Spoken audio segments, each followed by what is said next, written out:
Hello friends, paramedical anatomy class में आपका स्वागत है। आज अपन एक नया टॉपिक लेके आए हैं जिसमें स्टोमक का जो ब्लड सप्लाई है, स्टोमक को ब्लड सप्लाई कैसे मिलती है वो आज अपन पढ़ेंगे। तो अपना टॉपिक जो है ब्लड सप्लाई टू स्टोमक।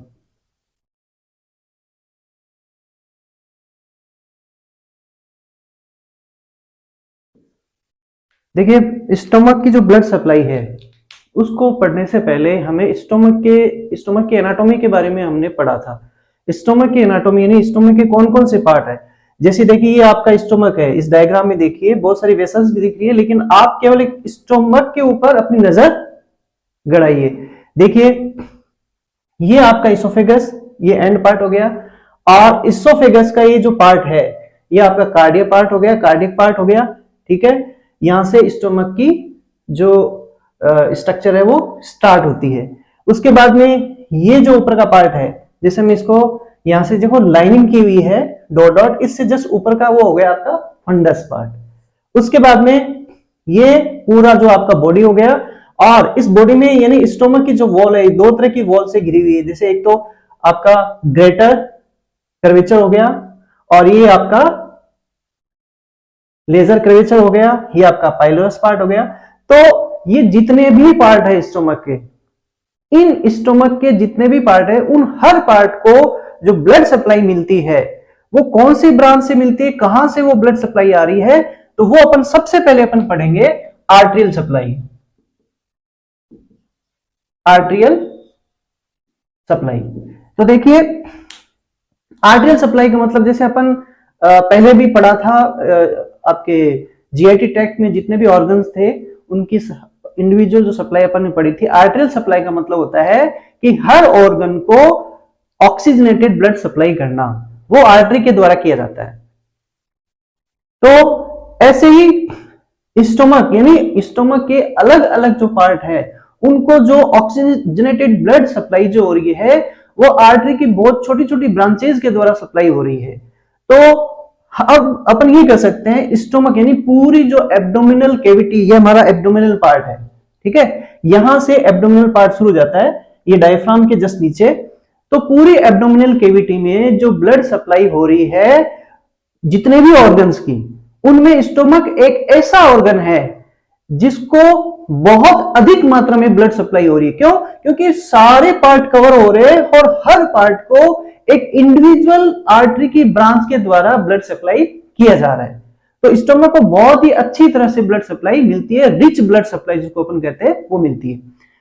अब अपनी शुरुआत ये होती है कि स्टोमक को ब्लड देने वाली एक बहुत बड़ी आर्टरी होती है, उस आर्टरी से अलग अलग ब्रांचेस निकलती है, वो अलग अलग ब्रांचेस स्टोमक के अलग अलग पार्ट में ब्लड सप्लाई करती है। तो अपने सबसे पहले ये डायग्राम जो देखिए, इस डायग्राम में आपको ये जो पार्ट दिख रहा है आपका, ये ब्रांच जिसको अपन भी ये कवर कर रहा है, ये सबसे बड़ी ये जो ब्रांच है इसको बोलते हैं सीलियक ट्रंक।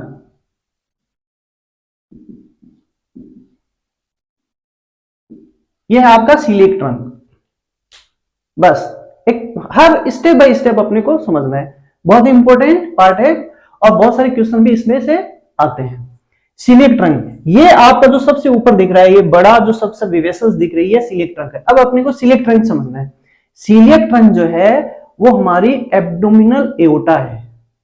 एब्डोमिनल जो एओर्टा जो होती है, सबसे पहले ये समझे एओर्टा, एओर्टा यानी जो हमारा हार्ट होता है, उस हार्ट के लेफ्ट साइड से जो ऑक्सीजनेटेड ब्लड है वो हमारी एक एओर्टा के द्वारा पूरे बॉडी के अंदर डिस्ट्रीब्यूट होता है। अब एओर्टा जो है जैसे हमारे एब्डोमिनल पार्ट से गुजरेगा तो वो हो गया एब्डोमिनल एओर्टा।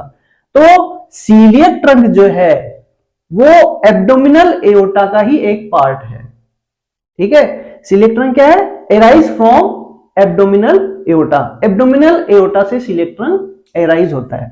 तो अब घूम फिर के बाद यहां से स्टार्ट होती है कि सीलियक ट्रंक। अब ये जो सीलियक ट्रंक है, यहां पे डायग्राम में देखिए, इस सीलियक ट्रंक से मैंने नंबर भी लगा रखे हैं, 3 ब्रांचेस निकलती है। कितनी ब्रांचेस निकलती है? 3 ब्रांचेस, जिसमें सीलियक ट्रंक से एक ब्रांच जो है ये आपको दिख रहा है, इसको बोलते हैं left gastric artery, first number. उसके बाद में सेकंड नंबर जो ब्रांच है वो है आपकी कॉमन हिपेटिक आर्टरी, जो देखिए यहां से निकल रही है, यहां से ये आपका सीलिएक ट्रंक हो गया, इससे एक आर्टरी ये निकल गई लेफ्ट गैस्ट्रिक आर्टरी, और दूसरी हो गई आपके कॉमन हिपेटिक आर्टरी जो आपके लीवर की तरफ जा रही है, ये लीवर हो गया। और थर्ड नंबर जो है ये आपके थर्ड, यहां से एक ब्रांच निकल रही है, वो हो गया आपकी स्प्लेनिक आर्टरी जो स्प्लीन की तरफ जा रही है।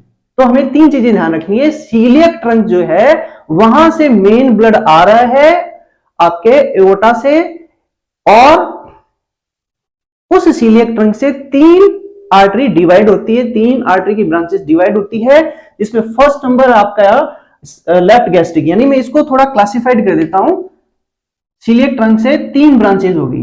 तो एक तो होगी आपकी left gastric artery, okay. Second number जो है वो आपका common hepatic artery, and third number जो है वो है आपका स्प्लेनिक आर्टरी।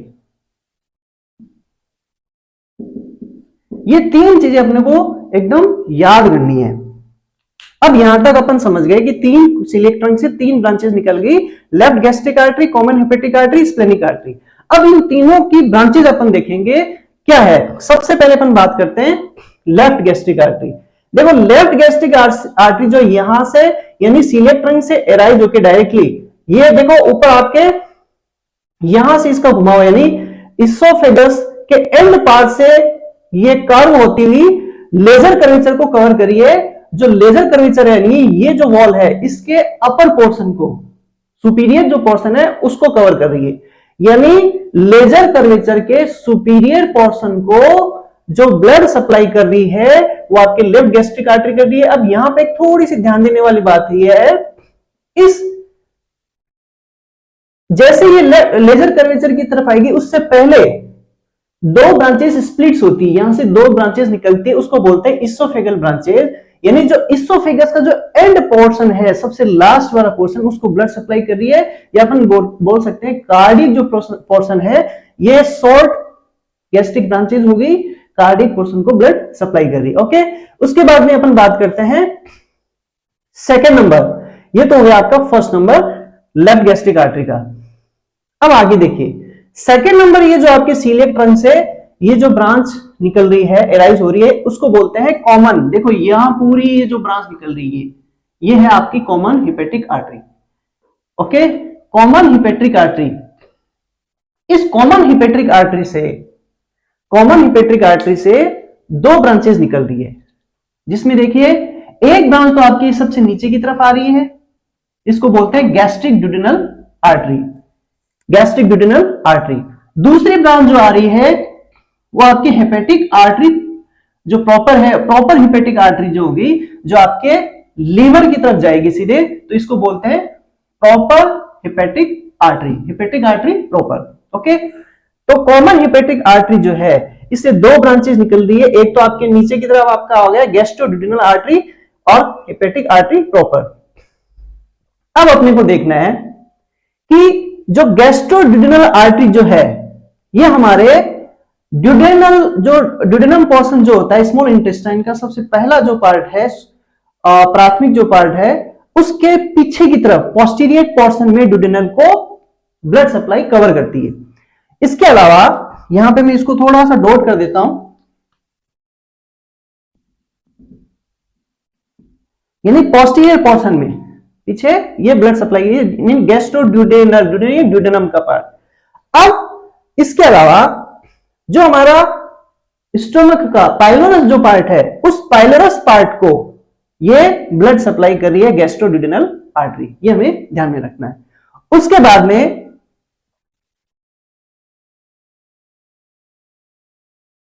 हिपेटिक आर्टरी यानी कॉमन हिपेटिक आर्टरी जो है उसके मैंने आपको बताया कि एक तो गैस्ट्रोड्यूडेनल आर्टरी, एक हिपेटिक आर्टरी प्रॉपर है। तो हिपेटिक आर्टरी प्रॉपर से एक ब्रांच निकल रही है, एक आर्टरी निकल रही है, उसको बोलते हैं राइट गैस्ट्रिक आर्टरी। ये यहां से देखिए, ये यहां से आपका यूं कवर निकल रही, एराइज हो रही है हिपेटिक आर्टरी। कॉमन, जैसे कॉमन हिपेटिक आर्टरीज अपन बात करते हैं कॉमन हेपेटिक आर्टरी से एराइज हो रही है, लेकिन कॉमन हेपेटिक आर्टरी का ही एक पार्ट है, एक इसका डिवीजन है हेपेटिक आर्टरी प्रॉपर, वहां से ये राइट गैस्ट्रिक आर्टरी एराइज हो रही है। अब राइट गैस्ट्रिक आर्टरी जो है बिल्कुल लेफ्ट गैस्ट्रिक आर्टरी की तरह है, जो हमारे लेजर कर्वेचर स्टोमक का उसका जो इंफीरियर जो पोर्शन है उसको ब्लड सप्लाई कर रही है, उसकी वॉल को ब्लड सप्लाई कर रही है, और जो शॉर्ट गैस्ट्रिक ब्रांचेज यानी छोटी छोटी गैस्ट्रिक ब्रांचेज में डिवाइड हो रही है। तो ये हो गया आपका कॉमन हेपेटिक आर्टरी का।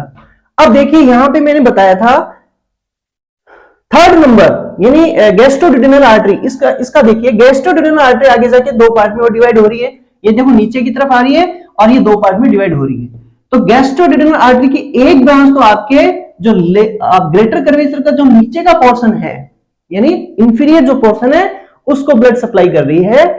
राइट गैस्ट्रो एपिप्लोइक आर्टरी किसकी ब्रांच है? गैस्ट्रोड्यूडेनल आर्टरी की एक ब्रांच है जो स्टोमक के ग्रेटर कर्वेचर के इंफीरियर पोर्शन को ब्लड सप्लाई कर रही है। इसके द्वारा इसकी एक छोटी छोटी ब्रांचेज है गैस्ट्रिक ब्रांचेज के द्वारा। ऐसे ही गैस्ट्रोड्यूडेनल आर्टरी की एक दूसरी ब्रांच है, उसको बोलते हैं सुपीरियर पेनक्रेटिक ड्यूडेनम आर्टरी। ये क्या करती है? पेनक्रियाज को भी, पेनक्रियाज के कुछ पोर्शन को ब्लड सप्लाई करेगी और ड्यूडेनम के भी पोर्शन को ब्लड सप्लाई करेगी। अब अपन बात करते हैं थर्ड नंबर स्प्लेनिक आर्टरी। ये थर्ड नंबर यहां से एराइज हो रही है स्प्लेनिक आर्टरी सिलिएक ट्रंक से। स्प्लेनिक आर्टरी के बारे में हमें यह ध्यान रखना है कि ये सिलिएक ट्रंक की सबसे लार्जेस्ट ब्रांच है स्प्लेनिक आर्टरी, जो स्प्लेनिक यानी स्प्लीन को ब्लड सप्लाई कर रही है।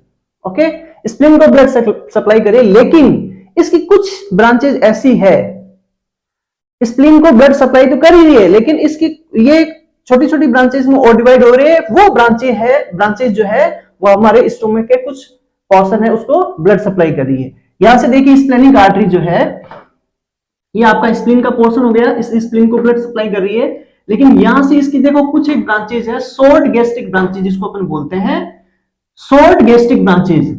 यानी शॉर्ट गैस्ट्रिक ब्रांचेज जो है ये हमारा स्टोमक का जो अपर पोर्शन है जिसको अपन फंडस पोर्शन बोलते हैं उसको ब्लड सप्लाई कर रही है।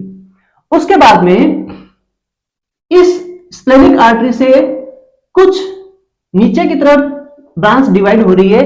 यहां से जो ब्रांच आ रही है इसको बोलते हैं लेफ्ट गैस्ट्रो एपिप्लोइक आर्टरी। ये लेफ्ट गैस्ट्रो एपिप्लोइक जो आर्टरी है ये ग्रेटर कर्वेचर का जो अपर पोर्शन है उसको ब्लड सप्लाई कर रही है। तो इस तरह से हमने स्टोमक का जो ब्लड सप्लाई है वो इस डायग्राम के जरिए समझा है, इसको अच्छे से आपको याद करना है।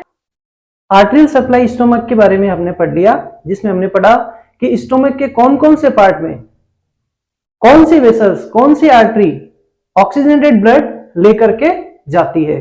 अब अपन पढ़ेंगे डीऑक्सीजनेटेड ब्लड स्टोमक से कौन कौन सी वेन लेकर के आएगी, कौन कौन सी वेन स्टोमक से डीऑक्सीजनेटेड ब्लड को लेकर के कहां पे इकट्ठा करेगी, और वहां से भी वो डीऑक्सीजनेटेड ब्लड है एक बड़ी वेन के द्वारा फिर हमारे हार्ट में जाएगा। तो ये जो सिस्टम है इसको बोलते हैं विनस ड्रेनेज। तो विनस ड्रेनेज अपन पढ़ेंगे, स्टोमक का विनस ड्रेनेज। सामने आपको डायग्राम दिख रहा है, जैसे अपने आर्टरियल सप्लाई में जो मेन अपना फोकस था वो सीलिएक ट्रंक का था, क्योंकि सीलिएक ट्रंक जो है वो ऑक्सीजनेटेड ब्लड को लेके आ रही थी और उस ऑक्सीजनेटेड ब्लड को अलग अलग ब्रांचों के द्वारा स्टोमक के अलग अलग पार्ट में पहुंचा दिया। वैसे ही सीलिएक ट्रंक की तरह वेनस ड्रेनेज में अपन मेन जो फोकस है वो किसका करेंगे? पोर्टल वेन का। जो देखिए ये सामने आपको एक पोर्टल वेन दिख रही है, ये पोर्टल वेन जो है इस स्टोमक से जितना भी डीऑक्सीजनेटेड ब्लड है उसको इकट्ठा करके, जो भी डीऑक्सीजनेटेड ब्लड है वो इकट्ठा किसमें होगा? इस पोर्टल वेन में, इस पोर्टल वेन में इकट्ठा होगा। अब इस पोर्टल वेन में इकट्ठा कौन करेगा? कौन कौन से स्टोमक के पार्ट से वो ब्लड इकट्ठा होगा? तो वो अपन देखते हैं। देखिए हमने ये ध्यान में रखना है कि पोर्टल जो वेन है, जिसे मैं यहां पे लिख रहा हूं, पोर्टल वेन जो है क्या है? पोर्टल वेन को समझना है। पोर्टल वेन एक स्पेसिफिक एक सिस्टम है, एक अपन कह सकते हैं एक वेसल्स है, जिसके अंदर अनेक वेसल से मिलकर बनी होती है। पोर्टल वेन के अंदर एब्डोमिनल जो एलिमेंट्री कैनाल है, एब्डोमिनल के अंदर वहां से ब्लड को इकट्ठा किया जाता है, या अपन कह सकते हैं गॉल ब्लैडर से जो वेनस ब्लड है वहां से ब्लड को इस पोर्टल वेन में इकट्ठा किया जाता है, ड्रेन होता है, या पेनक्रियास से होता है, तो ऐसे ये आपके इंटेस्टाइन है वहां से भी होता है। तो इन सभी पार्ट से जो ब्लड है वो किस में आएगा, इस पोर्टल वेन में आएगा। पोर्टल वेन क्यों जरूरी है, थोड़ा सा अपन पोर्टल वेन के बारे में डिस्कस करते हैं। देखिए पोर्टल वेन जो है एक सुपीरियर मिजेंट्रिक वेन है। यहां पे देखिए सुपीरियर मिजेंट्रिक वेन है।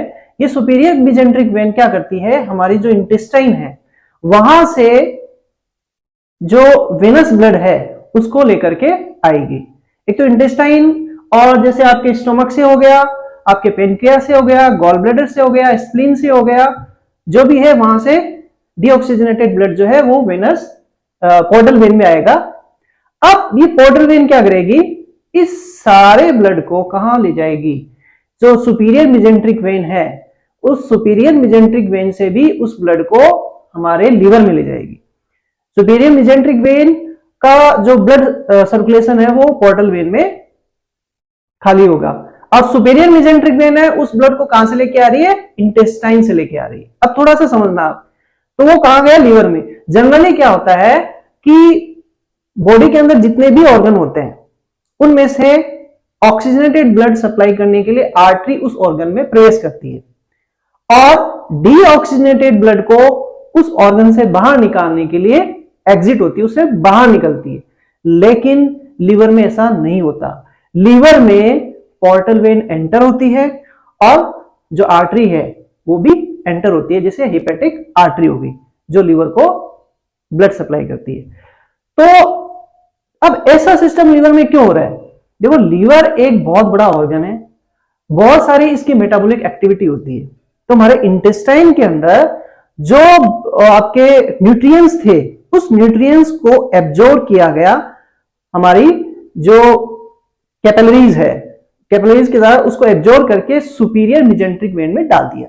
अब सुपीरियर मिजेंट्रिक वेन जो है उन न्यूट्रिएंट्स को उस ब्लड के थ्रू कहां ले जाएगी, पोर्टल वेन में ड्रेन करेगी। पोर्टल वेन से वो लीवर में चला गया, और लीवर उस न्यूट्रिएंट्स की मदद से बहुत सारे मेटाबॉलिक एक्टिविटी करती है। बहुत सारे इसमें जो न्यूट्रिएंट्स है जो स्टोर भी होते हैं, और वो न्यूट्रिएंट्स मेटाबॉलिक एक्टिविटी में काम आते हैं।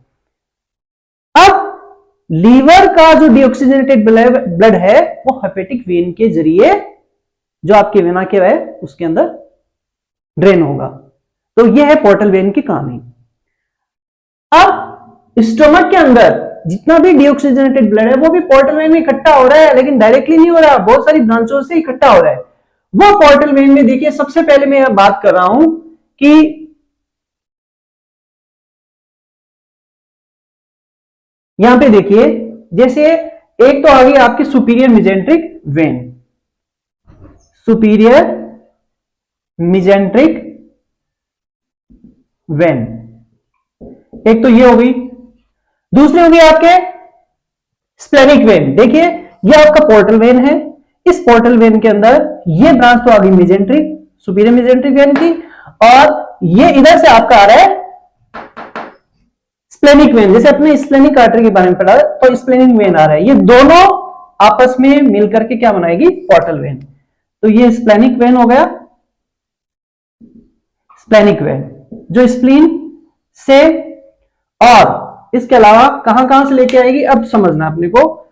सुपीरियर मिजेंट्रिक वेन जो है इंटेस्टाइन से तो ब्लड लेके आ रही है, इसके अलावा सुपीरियर मिजेंट्रिक वेन में, अब यहां पे देखिए, यह है आपका स्टोमक का ग्रेटर कर्वेचर, और ये है आपका लीवर कर्वेचर। तो ग्रेटर कर्वेचर पोर्शन से अपर एंड लोअर दोनों पोर्शन से जितना भी डीऑक्सीजनेटेड ब्लड है, या अपन देखिए यहां पे बात करें कि ग्रेटर कर्वेचर का जो नीचे का पोर्शन है वहां से राइट गैस्ट्रोएपिप्लोइक वेन उस डीऑक्सीजनेटेड ब्लड को लेफ्ट से राइट की तरफ लेफ्ट से राइट होते हुए सुपीरियर मेजेंट्रिक वेन में उस ब्लड को इकट्ठा करेगी, ड्रेन करेगी। तो ये आ गया आपके सुपीरियर मेजेंट्रिक वेन में।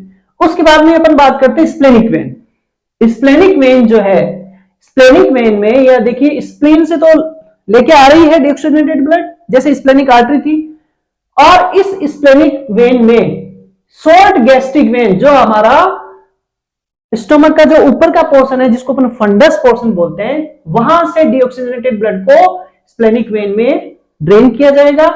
और इस स्प्लेनिक वेन में और लेफ्ट गैस्ट्रोएपिप्लोइक वेन जो ग्रेटर कर्वेचर का जो अपर पोर्शन है वहां से उस डीऑक्सीजनेटेड ब्लड को स्प्लेनिक वेन में इकट्ठा किया जाएगा। यानी शॉर्ट गैस्ट्रिक वेन और लेफ्ट गैस्ट्रोएपिप्लोइक वेन दोनों के द्वारा जो डीऑक्सीजनेटेड ब्लड होगा, जो एक तरफ से फंडस से आ रहा है और एक तरफ से ग्रेटर कर्वेचर के अपर पोर्शन से उस ब्लड को, डीऑक्सीजनेटेड ब्लड को इकट्ठा कहां किया जाएगा? स्प्लेनिक वेन में। तो ये स्प्लेनिक वेन कहां आ गई? पोर्टल वेन में आ गई। समझ में आ गया? अब अपन ये कह सकते हैं कि स्प्लेनिक वेन और सुपीरियर मेजेंट्रिक वेन जो है ये आपस में मिलकर के पोर्टल वेन बनाती है। मैं इस एरो को ऊपर की तरफ कर रहा हूं, यानी ये डीऑक्सीजनेटेड ब्लड कहां खाली हो रहा है? पोर्टल वेन में। क्लियर है? इसके अलावा यहां देखिए लेफ्ट गैस्ट्रिक वेन और right gastric when. Right gastric when जो है लेजर कर्वेचर के अपर पोर्शन से डीऑक्सीजनेटेड ब्लड को इकट्ठा करेगी और कहां डालेगी? पोर्टल वेन में डायरेक्ट ड्रेन करेगी, उसको खाली करेगी। वैसे ही राइट गैस्ट्रिक वेन जो है, जो लेजर कर्वेचर के इंफीरियर पोर्शन, नीचे के पोर्शन से डीऑक्सीजनेटेड ब्लड को इकट्ठा करेगी कहां? पोर्टल वेन में। अब यहां पे एक छोटा सा पॉइंट ये है, ये जो आपका ड्यूडेनम पार्ट है, यानी 2 सेंटीमीटर ड्यूडेनम का जो शुरुआती जो पोर्शन है 2 सेंटीमीटर, वहां तक का जो डीऑक्सीजनेटेड ब्लड है उसको प्री पाइलोरिक वेन के द्वारा, इसके द्वारा प्री पाइलोरिक वेन के द्वारा इस राइट गैस्ट्रिक वेन की ब्रांच में उसको ड्रेन किया जाएगा। फिर वो कहां ड्रेन हो जाएगा? पोर्टल वेन में ड्रेन हो जाएगा। तो एक तो ये चीज हो गई। दूसरा है इसोफेजियल जो वेन है, जो आपके लेफ्ट गैस्ट्रिक वेन की छोटी छोटी ब्रांचेज है, जैसे अपन इसोफेजियल आर्टरी पढ़ा था, सेम वैसे ये आपके जो इसोफेगस का लोअर एंड है वहां से डीऑक्सीजनेटेड ब्लड को, या अपन कह सकते हैं कि कार्डियक जो पोर्शन है, जो स्टोमक का शुरुआती जो पोर्शन है, स्टार्टिंग जो पॉइंट है, वहां से डीऑक्सीजनेटेड ब्लड को ये इसोफेजियल वेन कहां ड्रेन करेगी? लेफ्ट गैस्ट्रिक वेन में, और फिर लेफ्ट गैस्ट्रिक वेन से पोर्टल वेन में आ जाएगा। तो इस तरह से स्टोमक के डिफरेंट पार्ट से जो डीऑक्सीजनेटेड ब्लड है वो कुछ डायरेक्टली तो आपके पोर्टल वेन में ड्रेन हो रहा है, जो आपके लेफ्ट गैस्ट्रिक और राइट गैस्ट्रिक वेन के थ्रू डायरेक्टली पोर्टल वेन में आ रहा है, और सुपीरियर मेजेंट्रिक वेन और स्प्लेनिक वेन के द्वारा पोर्टल वेन में उस डीऑक्सीजनेटेड ब्लड को इकट्ठा किया जाएगा। सुपीरियर मेजेंट्रिक वेन में कौन इकट्ठा कर रही है? राइट गैस्ट्रोएपिप्लोइक वेन, ठीक है, जो आपके सुपीरियर मेजेंट्रिक वेन में इकट्ठा कर रही है। इसके अलावा स्प्लेनिक वेन में एक तो लेफ्ट गैस्ट्रोएपिप्लोइक वेन और शॉर्ट गैस्ट्रिक वेन, ये स्प्लेनिक वेन में उस ब्लड को इकट्ठा करके ब्लड को ड्रेन करेगी, फिर स्प्लेनिक वेन पोर्टल वेन में डालेगा। तो इसलिए अब अपन कह सकते हैं कि स्टोमक का कंप्लीट डीऑक्सीजनेटेड ब्लड है, ये कंप्लीट डीऑक्सीजनेटेड ब्लड है, कहां ड्रेन हो रहा है? पोर्टल वेन में। तो ये आपका एक क्वेश्चन बन गया कि पोर्टल वेन आपके स्टोमक का जितना भी डीऑक्सीजनेटेड ब्लड है कहां इकट्ठा होगा? मतलब लास्ट में कहां? पोर्टल वेन में। तो इस तरह से अपन ने जो ब्लड सप्लाई स्टोमक की आर्टेरियल सप्लाई और वेनस ड्रेनेज दोनों पढ़ लिया है। नेक्स्ट क्लास जो अपनी नेक्स्ट टॉपिक लेके आएंगे उसमें अपन पढ़ेंगे एक नया टॉपिक। तब तक के लिए थैंक यू, धन्यवाद।